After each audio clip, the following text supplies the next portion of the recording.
Hello and welcome to Dikshansh Edutech. मैं आप लोगों का एसएसटी टीचर प्रवेश सर।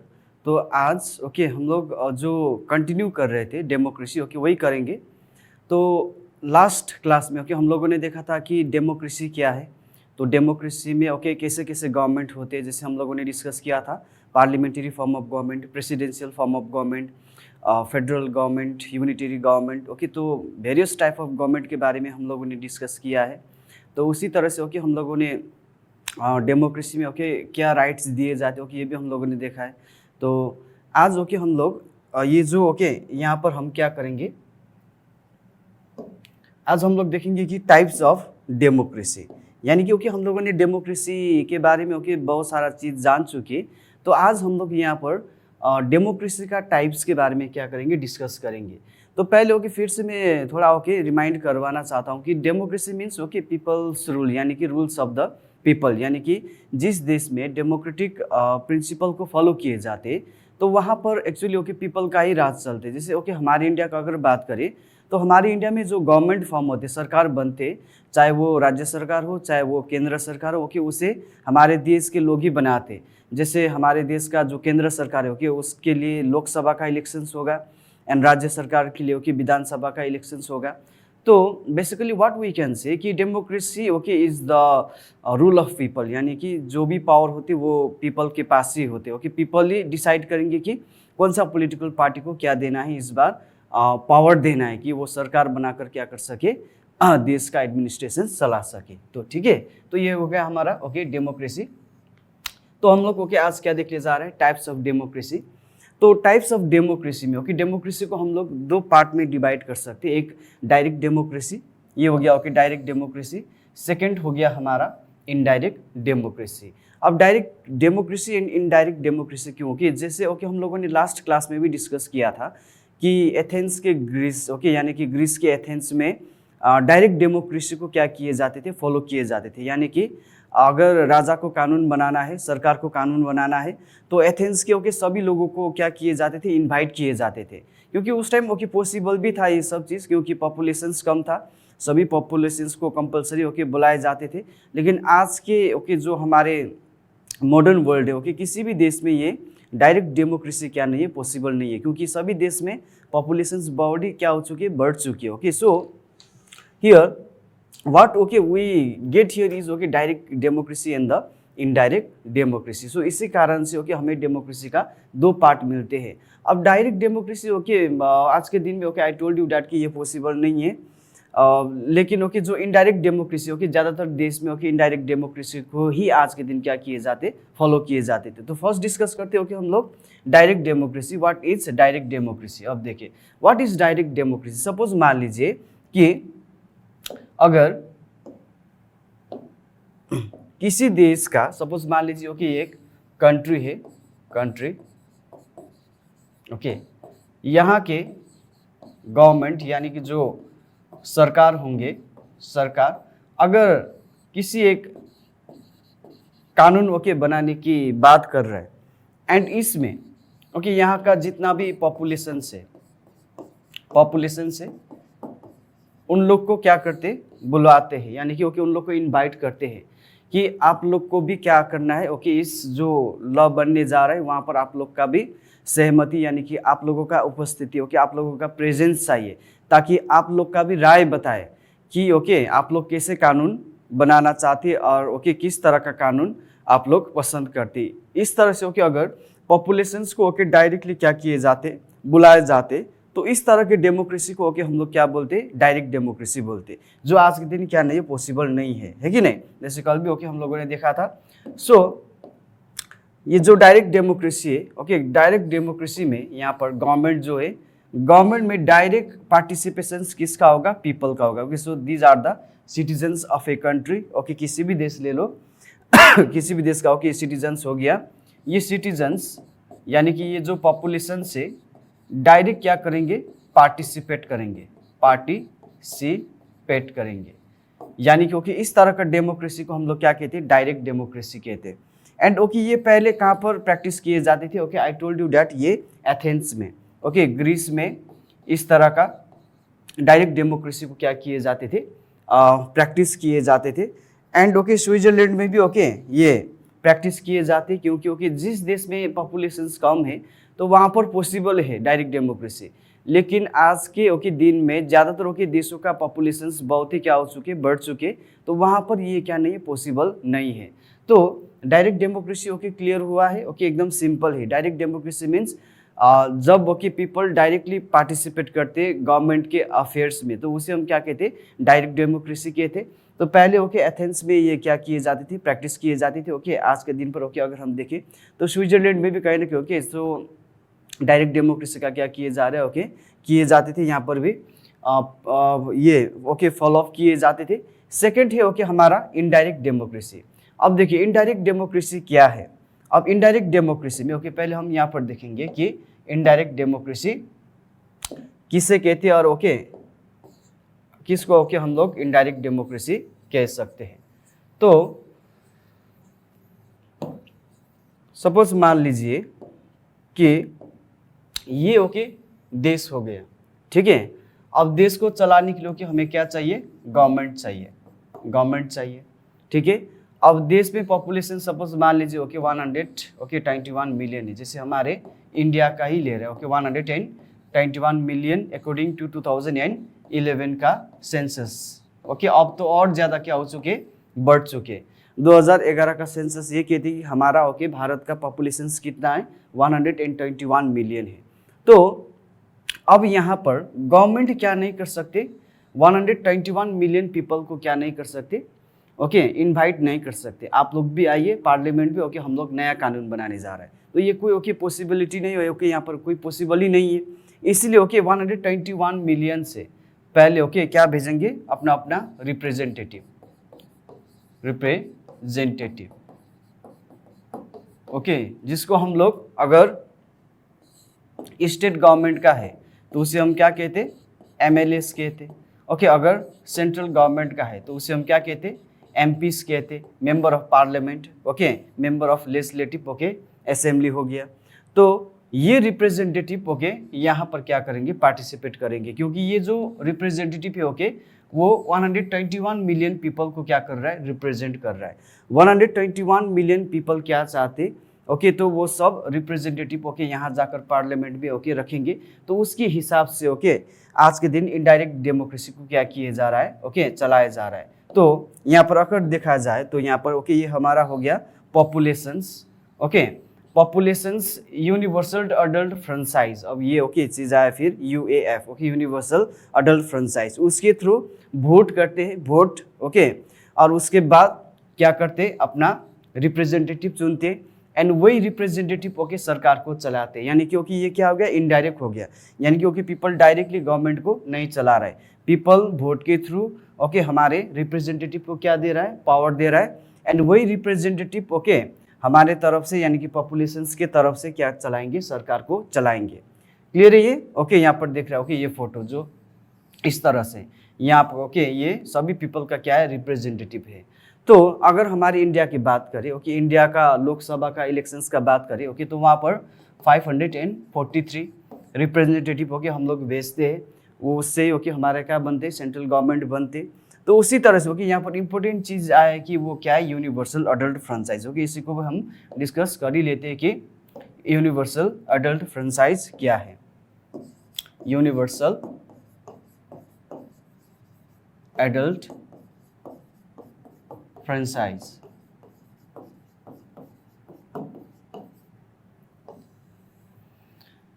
देखिए universal adult franchise simply okay ये क्या है, सिंपल ये वोटिंग राइट है। ये क्या है, वोटिंग राइट यानी कि चुनाव में पार्टिसिपेट करने का अधिकार, ओके वोट डालने का अधिकार। एंड वोटिंग राइट किसको दिए जाते, 18 ईयर्स और अबव के जितना भी क्या है सिटीजन से इसमें कुछ नहीं देखे जाते, ओके चाहे मेल हो चाहे फीमेल हो, जिसका एज 18 ईयर्स या तो 18 ईयर्स के अबव के ओके उन लोगों को क्या दिए जाते, वोटिंग राइट दिए जाते, ओके पूरे दुनिया में। ओके जिस देश में यूनिवर्सल अडल्ट फ्रेंचाइज यानी कि ओके जो देश डेमोक्रेटिक कंट्री है वहाँ पर यूनिवर्सल अडल्ट फ्रेंचाइज का प्रैक्टिस करते ही है। एंड वहाँ पर वोटिंग राइट दिए जाते ओके सभी लोगों को, कि उस देश में रहने वाले सभी सिटीजन्स को, या ओके मेल हो या फीमेल हो, चाहे ओके रिच हो चाहे पुअर हो, ओके चाहे जो भी हो, चाहे ओके किसी भी ओके धर्म से बिलोंग करते हो, यहाँ पर कुछ नहीं देखे जाते, बस सिर्फ एक ही चीज़ देखे जाते, वो है एज। एज ओके बहुत ही क्या है इम्पोर्टेंट ओके फैक्टर है यहाँ पर। एज उसका कितना होना चाहिए, 18 ईयर्स होना चाहिए, या तो ओके उसके ऊपर होना चाहिए। तो हमारे election commission of India okay voter card provide करेंगे ओके, एंड हमारे इलेक्शन जो इलेक्टोरल रोल होगा ओके वहाँ पर हमारे नाम भी क्या हो जाएंगे, लिखे जाएंगे, एंड उस रिकॉर्ड के थ्रू ओके हम लोग इलेक्शंस में क्या कर सकते हैं, वोट दे सकते। तो इसी को हम क्या कहते हैं ओके यूनिवर्सल अडल्ट फ्रेंचाइज कहते हैं। तो यूनिवर्सल ओके अडल्ट फ्रेंचाइज के थ्रू यहाँ पर हम लोग क्या करते, अपने रिप्रेजेंटेटिव को चुनते, एंड वो रिप्रेजेंटेटिव ओके सरकार को चलाते।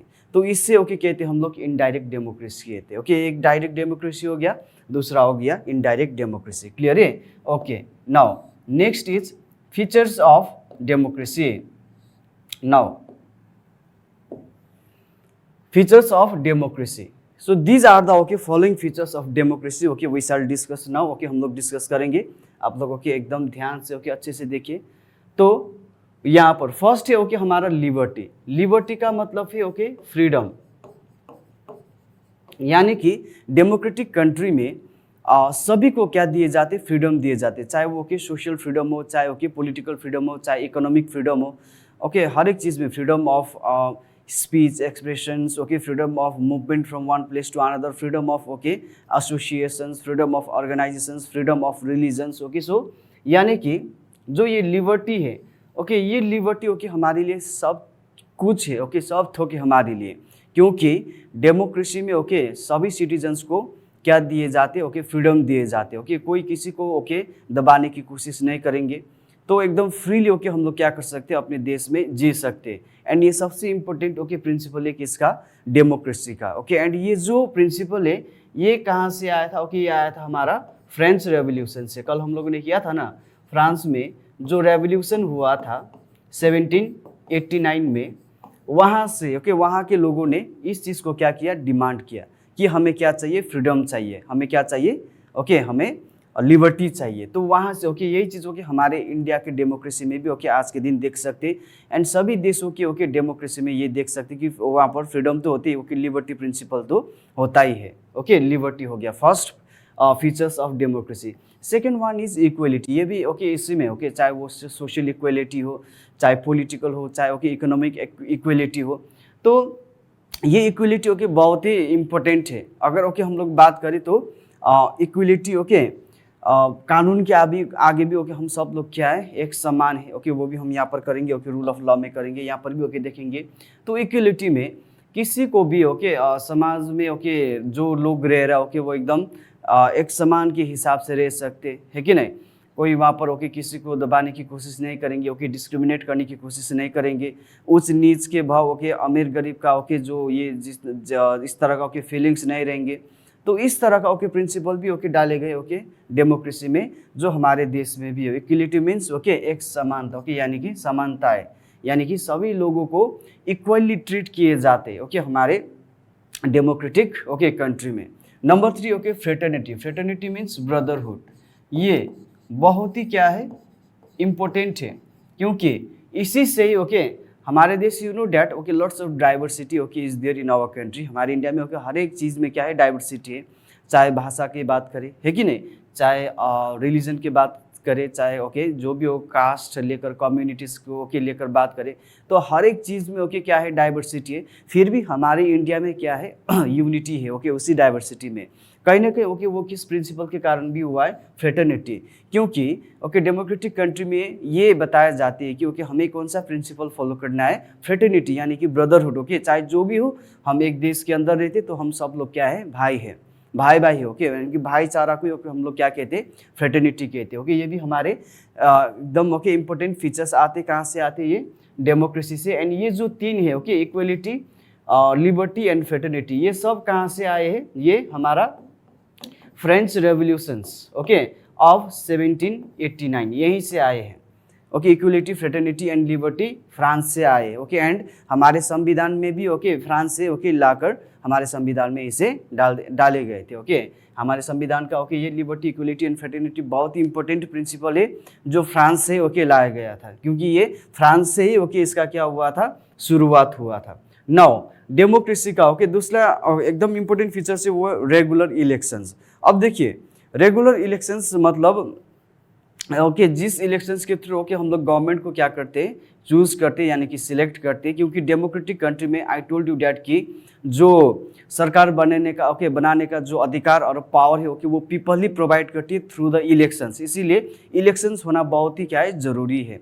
इलेक्शंस रहेगा तो ही ओके वो जो सरकार बनाए हैं राजनीतिक दल यानी कि पॉलिटिकल पार्टी वो पीपल के लिए काम करेंगे, क्योंकि अगला इलेक्शंस ओके नेक्स्ट इलेक्शंस में अगर वो लोग अच्छे से काम नहीं करेंगे तो वोट नहीं मिलेंगे। ओके तो इसके लिए भी ओके वो लोग क्या करेंगे, पीपल के लिए काम करेंगे।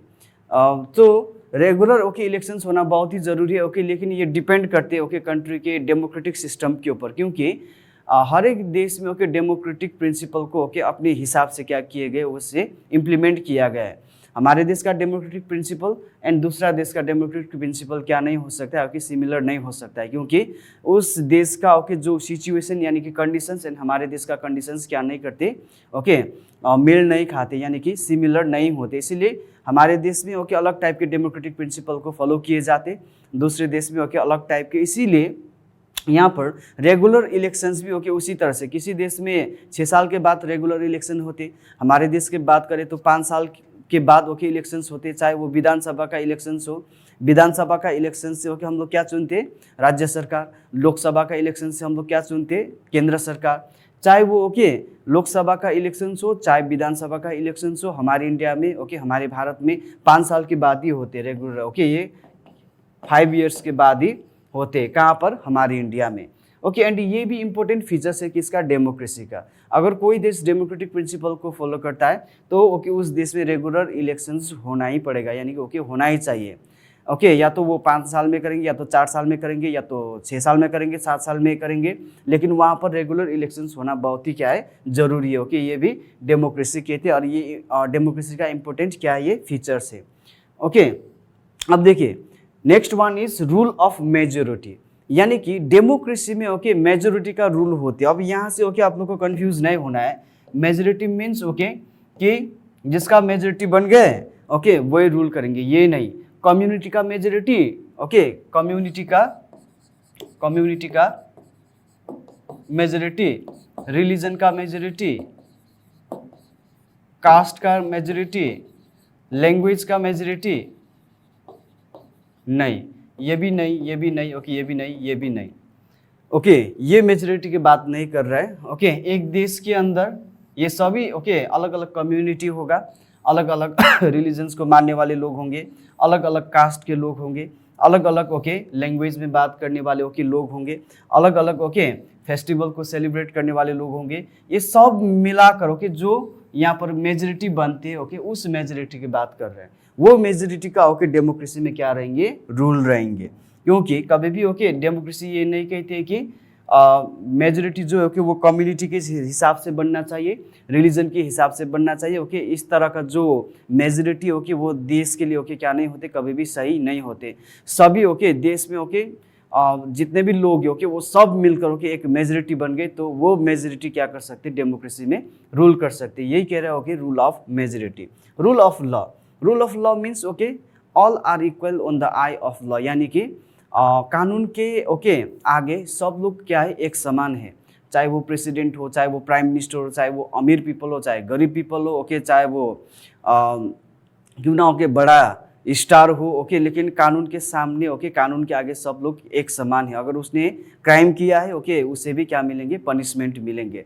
चाहे प्रेसिडेंट हो ओके, चाहे प्राइम मिनिस्टर हो, चाहे एक ओके भिखारी ओके यानी कि बेगर हो, चाहे ओके एक कॉमन आदमी हो ओके, अगर वो कानून को तोड़ते हैं तो कानून ओके उसे जरूर क्या करेंगे, पनिश करेंगे। ये भी डेमोक्रेसी का इंपॉर्टेंट फीचर से ओके रूल ऑफ लॉ भी। ठीक है, now next point is okay people are sovereign okay in the democracy, यानी कि डेमोक्रेटिक कंट्री में आई टोल्ड यू डैट कि जो भी ओके सरकार बनाने का पावर पॉलिटिकल पार्टी को दे रहा है ओके वो पीपल दे रहा है। किसके थ्रू दे रहा है, वोटिंग के थ्रू दे रहा है कि नहीं। तो डेमोक्रेसी में ओके पीपल आर सोवरेन, यानी कि ओके देश में जो भी कानून व्यवस्था बनेंगे, ओके देश ओके जिस तरह का देश बनेंगे वो सब किसके हाथ में है? पीपल के हाथ में है। यानी कि डेमोक्रेसी ही ओके हम बता रहे क्योंकि वो कि रूल ऑफ पीपल बोल रहा है। तो ओके यहाँ पर डेमोक्रेसी में सबसे इम्पोर्टेंट क्या है? पीपल है। अगर पीपल है तो ओके गवर्नमेंट है तो ओके फिर एडमिनिस्ट्रेशन से, ओके और एडमिनिस्ट्रेशन से तो वहाँ पर स्मूथ रूल्स एंड रेगुलेशंस है।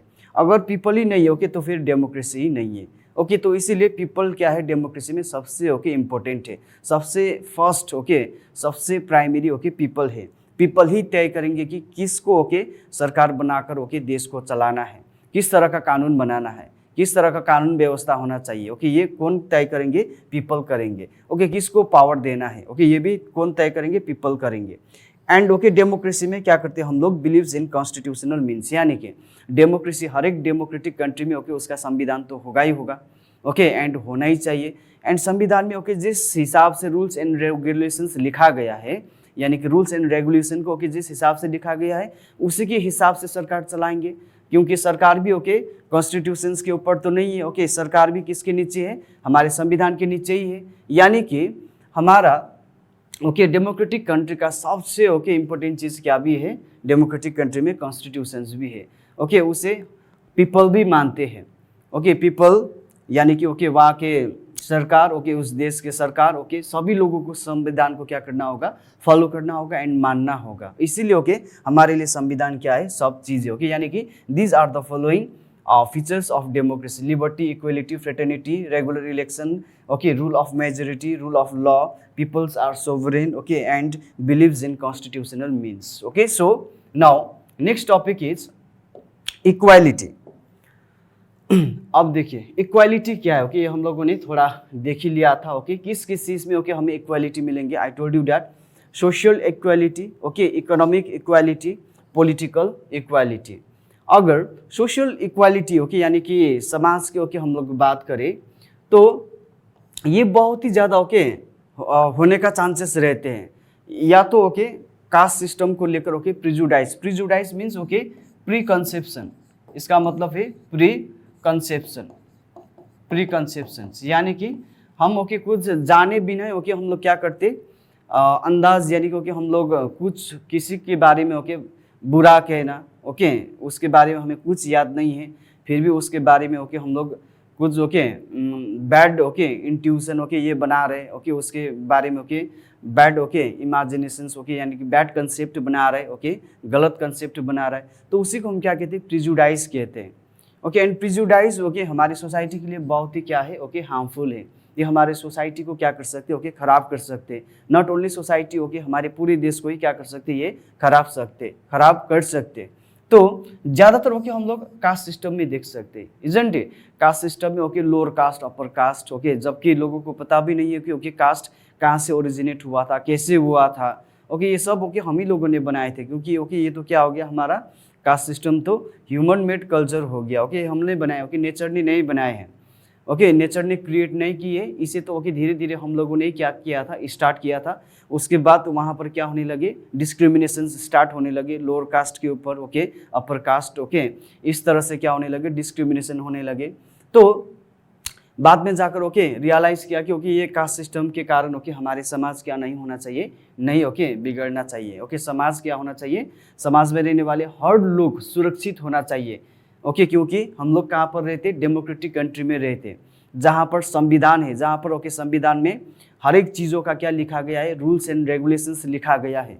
इसीलिए ओके सोशल इक्वलिटी ओके यहाँ पर ओके दिए गए ओके हमारे डेमोक्रेटिक कंट्री में सोशल इक्वलिटी ओके ये चीज़ करते हैं। बहुत सारा चीज़ों में ओके प्रिजुडाइज हो सकते हैं, जैसे ओके जेंडर डिस्क्रिमिनेशन भी हो सकते हैं, इजंट इट? सो ऐसे बहुत सारा चीज़ों में ओके इनइक्वलिटीज हो सकते हैं। तो इसी को ठीक करने के लिए ओके यहाँ पर सोशल इक्वलिटी बहुत ही क्या है? इम्पोर्टेंट है। Second one is okay economic equality. अब इकोनॉमिक इक्वलिटी में ओके यहाँ पर हम देख सकते हैं कि जो कानून होगा ओके वो कानून और जो सरकार कानून बनाएंगे ओके यहाँ पर गवर्नमेंट ओके जो भी कानून बनाएंगे वो किसके लिए होना चाहिए? ओके पीपल के लिए होना चाहिए, ना कि ओके उन लोग के फायदे के लिए नहीं।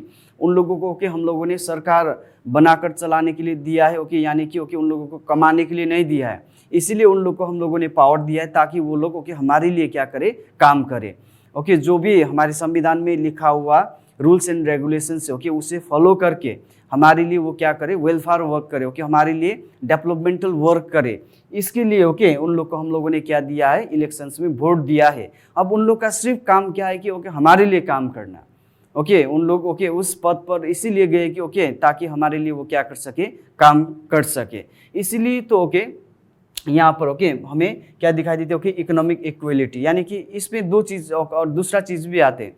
आज भी ओके बहुत सारे ओके बड़े ओके बहुत सारी जगह में okay there is a discrimination okay between the male and the female. Okay अगर मेल काम करते तो ओके ज़्यादा वेजेस, ओके फीमेल काम करते तो ओके कम वेजेस, क्योंकि ओके फिजिकल एफिशिएंसी के हिसाब से वहाँ पर देखते अगर दोनों ही ओके एक लेवल का ओके बराबर काम करे तो दोनों का ओके इकोनॉमिक इक्वलिटी होना बहुत ही क्या है, जरूरी। ओके इस तरह का कानून भी ओके बन चुके।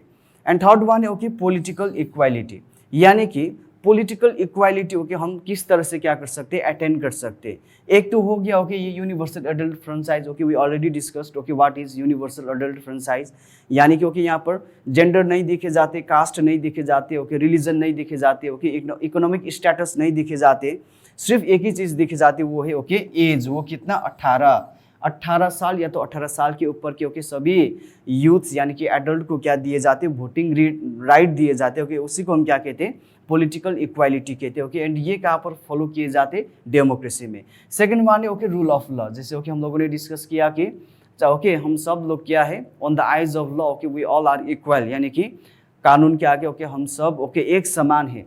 ओके कोई ओके अगर कानून के खिलाफ जाते, कानून को तोड़ते तो उसे भी क्या मिलेंगे, ओके उसे सजाए मिलेंगे, भले वो ओके जो भी हो, प्राइम मिनिस्टर हो, प्रेसिडेंट हो, गवर्नर हो, ओके चीफ मिनिस्टर हो, ओके चाहे कॉमन पीपल हो, अगर उसने ओके हमारे संविधान का कानून को तोड़ा तो उसे जरूर क्या होगा, पनिशमेंट होगा। ओके ये हमारे आते पॉलिटिकल इक्वलिटी में।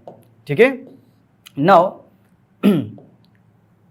नेक्स्ट है हमारे ओके ये डिसीजन मेकिंग ओके मैकेनिज्म। अब यहाँ पर ओके हम लोग डिस्कस करेंगे कि अलग अलग ओके गवर्नमेंट में ओके किस तरह से क्या किए जाते, ओके डिसीजंस लिए जाते। तो पहले ओके मोनार्की की बात करते, यानी कि which is ruled by the king, monarchical form of government. Okay हम लोगों ने फर्स्ट क्लास में भी किया था। मोनार्किकल फॉर्म ऑफ गवर्नमेंट में किसका चलता है, ओके किंग का चलता है, यानी कि वहाँ पर डिसीजंस कौन लेंगे, किंग लेंगे। ओके वो प्रजा क्या चाहते, ओके प्रजा ओके क्या चाहते, ओके ये नहीं सोचते, उसे जो ठीक लगते ओके वही क्या लेते, डिसीजंस लेते। अगर ऑलिगार्की ओके इसका बात करें तो यहाँ पर ओके 5-6 लोग मिलकर ओके अगर देश को चला रहा है, ओके देश का पावर ओके हाथ में लेकर वो लोग चला रहे, तो उसे हम क्या कहते हैं, ओके ऑलिगार्की कहते हैं, ओके इस टाइप की गवर्नमेंट कहते हैं। तो यहाँ पर ओके भी ओके वो लोग नहीं सुनेंगे, जो 5-6 लोग ओके उन लोग का ओके जो ठीक लगेंगे ओके उसी तरह से ओके वो लोग एडमिनिस्ट्रेशंस यानी कि चलाएंगे, उसी तरह का कानून व्यवस्था ओके वो लोग बनाएंगे। तो इसे हम ओके क्या कहते हैं, ऑलिगार्की। ओके उसके बाद ये ऑटोक्रेटिक, जिसको हम क्या भी कह सकते हैं, डिक्टेटरशिप।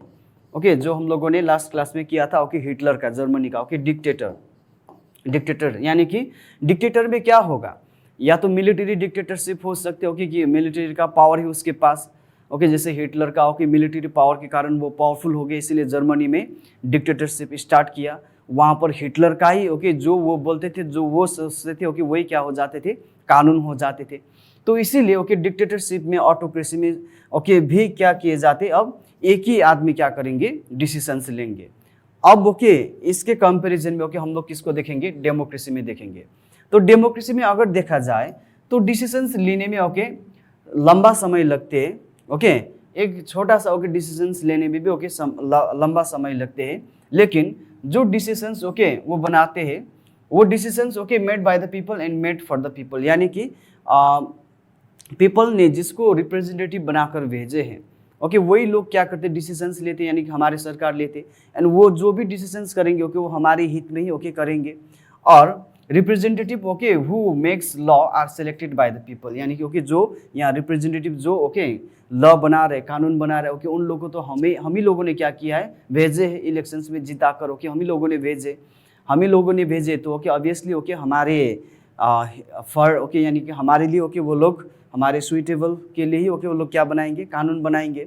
तो ओके डेमोक्रेसी में भले ओके डिसीजंस लेने में ओके लंबा समय लगते हैं ओके, लेकिन वो जो डिसीजंस लेंगे, निर्णय लेंगे, वो पूरे देश के लोगों को क्या कर सकते, सेटिस्फाई कर सकते, क्योंकि देश के हित में यानी कि देश के पॉपुलेशंस के हित में ही ओके वो लोग क्या लेते, डिसीजंस लेते हैं। ओके इसीलिए डेमोक्रेसी में हम क्या देख सकते हैं, okay enhancing okay human dignity, यानी कि ओके जो हमारे डिग्निटी है, ओके जो हमारे प्राइड है, ओके उसे भी प्रोटेक्ट मिल जाते ओके डेमोक्रेसी में, क्योंकि ओके डेमोक्रेसी में जो लोग हैं, जो प्रजातांत्रिक ओके जो सरकार है, ओके प्रजातांत्रिक देश है, वहाँ पर जो लोगों का चुना हुआ जो रिप्रेजेंटेटिव ओके वही क्या करते, डिसीजंस बनाते, एंड जो भी डिसीजंस बनाएंगे ओके वो हमारे हित में ही बनाएंगे, ओके हमारे डेवलपमेंट के लिए ही बनाएंगे। ओके तो लास्ट ओके आज का हमारा जो टॉपिक होगा वो होगा ओके ये देखिए ओके रिकॉग्नाइजिंग ओके डिग्निटी।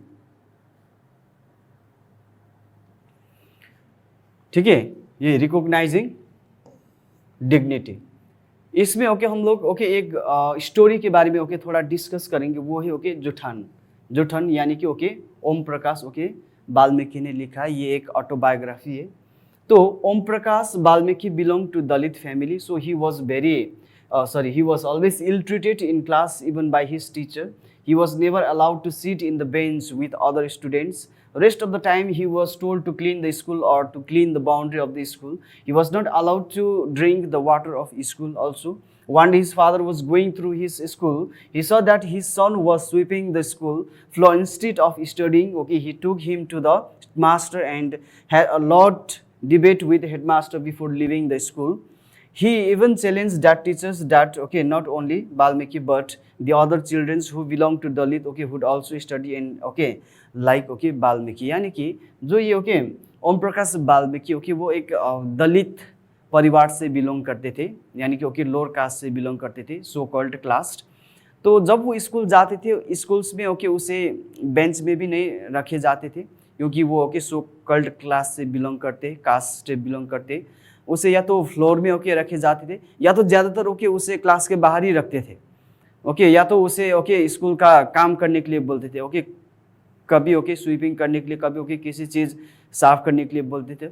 तो इसी तरह से ओके ओम प्रकाश का ओके चल रहे थे। तो एक दिन उसका फादर ने ओके ये देखा कि सभी बच्चे स्कूल के अंदर पढ़ाई कर रहे हैं, लेकिन उसका बेटा ओके बाहर क्या कर रहा है, स्वीपिंग कर रहा है। तो जाकर प्रिंसिपल को पूछा, तो ओके प्रिंसिपल ने बोला कि ओके बहुत सारा ओके बहस हो गया ओके दोनों के बीच, और उसके बाद उसके ओम प्रकाश के फादर ने ओके हेडमास्टर को भी ओके समझाया और ओके उसे चेतावनी भी दिया कि ओके अगर यहाँ पर मेरा बेटा को ओके शिक्षा ओके नहीं मिल सकती तो ओके वो दूसरे जगह जाकर क्या कर सकती, शिक्षा को हासिल कर सकती। Not only Valmiki okay Valmiki जैसे जो भी बच्चे ओके दलित परिवार से बिलोंग करते ओके वो क्या करेंगे, पढ़ाई करेंगे, देखना ओके। इस तरह का ओके ये छोटा सा स्टोरी है, यानी कि ओके ये स्टोरी से ओके हमें क्या दिखाई दे रहा है, सोशल इनइक्वालिटी दिखाई दे रहा है। इवन ओके शिक्षक होकर यानी कि टीचर होकर ओके एक टीचर क्या होते हैं, गढ़ समान होते ओके, वो एक ओके उसके पास बहुत सारा नॉलेज होते ओके, ये चीज़ ओके हम लोग मानते हैं, है कि नहीं। हम टीचर को भगवान की तरह मानते,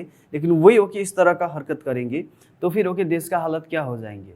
तो इसीलिए ओके ये जो चैप्टर है ओके ये जो स्टोरी है स्पेशली ओके हमारे जो सोशल इनइक्वालिटी को दर्शा रहा है। ऐसा चीज़ नहीं होना चाहिए ओके, कास्ट सिस्टम ओके को लेकर ओके देश के अंदर इनइक्वालिटी नहीं आना चाहिए ओके। हम सब लोग एक समान हैं, हम एक ही देश का नागरिक ओके, तो ये सोच रखना चाहिए। तो इस तरह से ओके यहाँ पर सोशल इनइक्वालिटी ओके यहाँ पर दिखाने की कोशिश की है। तो फाइनली ओके ये जो हमारा डेमोक्रेसी था ओके आप लोगों को अच्छे से समझ में आया होगा ओके। तो इसी तरह से हम लोग और भी ओके अच्छे अच्छे टॉपिक्स को कवर करेंगे दीक्षांश एडुटेक के थ्रू। तब तक के लिए ओके आप लोग अच्छे से पढ़िए, फिर से मिलेंगे नेक्स्ट क्लास में।